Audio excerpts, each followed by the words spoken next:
2020 ലോകകപ്പ് ഫൈനലിൽ മികച്ച സ്കോറിനായി ഇന്ത്യ പൊരുതുകയാണ്. ടോസ് നേടി ബാറ്റിംഗ് തെരഞ്ഞെടുത്ത് ഇന്ത്യക്ക് ആദ്യം കിടിലൻ തുടക്കം കിട്ടിയെങ്കിലും പക്ഷേ പെട്ടെന്ന് 3 വിക്കറ്റുകൾ നഷ്ടമായി. രോഹിത് ശർമ്മ, ഋഷഭ് പന്ത്, സൂര്യകുമാർ യാദവ് നാലാമത്തെ വിക്കറ്റ് കൂടി ഇന്ത്യക്ക് നഷ്ടമാകുന്നുവെന്നാണ് വിവരം. അക്സർ പട്ടേലും വിരാട് കോഹ്ലിയും ചേർന്ന ഒരു കൂട്ടുകെട്ടാണ് ഇന്ത്യയെ ഭേദപ്പെട്ട നിലയിലേക്ക് നയിച്ചുകൊണ്ടിരുന്നത്. പക്ഷേ ഇപ്പോൾ അക്സർ പട്ടേലിൻ്റെ വിക്കറ്റും നഷ്ടമാകുന്നു. 106 റൺസാണ് ഇന്ത്യ 13.3 ഓവറിൽ എടുത്തിട്ടുള്ളത്. രജിലുണ്ട്. രജിലെ സ്വപ്നതുല്യമായ തുടക്കമെന്ന് പറയാം അല്ലേ? വമ്പൻ സ്കോറിലേക്ക് പോകുമെന്ന് പ്രതീക്ഷിച്ചു, പക്ഷേ പിന്നെ അങ്ങ് വഴുതി പോവുകയായിരുന്നല്ലേ? തീർച്ചയായും ദിവിഷ്, ആദ്യത്തെ ഓവർ ഇന്ത്യ എന്താണോ ആഗ്രഹിച്ചത് അത് തന്നെയാണ് ആദ്യ ഓവറിൽ കണ്ടത്. 15 റൺസാണ് ആദ്യ ഓവറിൽ ഇന്ത്യ അക്കൗണ്ടിലേക്ക് ചേർത്തത്. അതിനുശേഷം രണ്ടാമത്തെ ഓവറിൽ കേശവ് മഹാരാജിനെ പന്തേൽപ്പിച്ചുകൊണ്ടുള്ള ഈഡൻ മാക്രമിൻ്റെ തീരുമാനം അത് ശരിയാകുകയായിരുന്നു.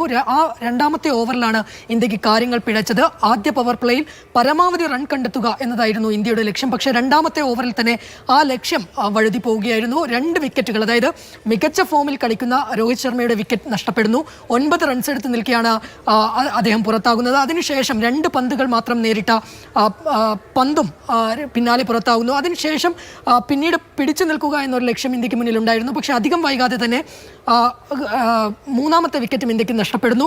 അത് സൂര്യകുമാർ യാദവാണ്. 3 റൺസ് മാത്രമാണ് സൂര്യകുമാർ ചേർത്തത്. അതായത് ആദ്യത്തെ 3 പേരും പുറത്തായത് 2 അക്കം കാണാതെയാണ്. 2 വിക്കറ്റുകൾ കേശവ് മഹാരാജ് നേടിയപ്പോൾ 1 വിക്കറ്റ് റബാദയും സ്വന്തമാക്കി. പക്ഷേ 4ാമത്തെ വിക്കറ്റിൽ ഇന്ത്യ ഒരു കൂട്ടുകെട്ട് പടുത്തുയർത്താനുള്ള ഒരു ശ്രമമാണ് നമ്മൾ കണ്ടത്.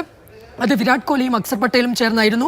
ആ കൂട്ടുകെട്ടിൽ ഇന്ത്യ വലിയ പ്രതീക്ഷ വയ്ക്കുകയും ചെയ്തു. പതിയാണെങ്കിൽ കൂടി സ്കോർ ഉയർത്തുന്ന കാഴ്ചയാണ് നമ്മൾ കണ്ടത്. പക്ഷേ സ്കോർ ബോർഡിൽ 104 റൺസ് എത്തി നിൽക്കുകയാണ് ഇന്ത്യക്ക് 4ാമത്തെ വിക്കറ്റ് നഷ്ടപ്പെടുന്നത്. അത് അക്സർ പട്ടേലായിരുന്നു.